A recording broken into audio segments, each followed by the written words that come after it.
洗干净的苦瓜切头切尾，对半切开，用勺子将这个苦瓜籽去掉。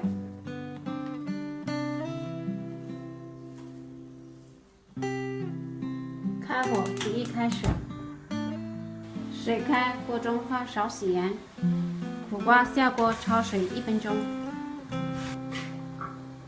焯好关火，过凉掰开。备用。准备一个紫薯，切皮，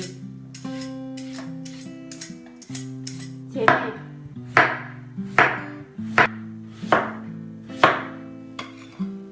水开，紫薯上锅蒸熟，蒸熟倒出，压成泥，晾凉。紫薯晾凉，倒入2勺的蜂蜜，搅匀。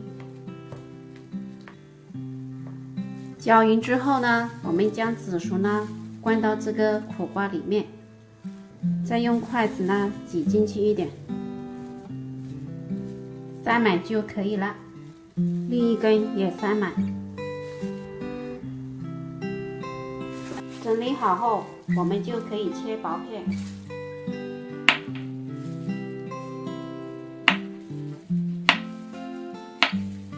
切好的苦瓜摆上来。这款紫薯凉瓜糕就做好了，非常简单。它既有清热气火、瘦身排毒养颜的功效，正在减肥的朋友一定要试一下啦。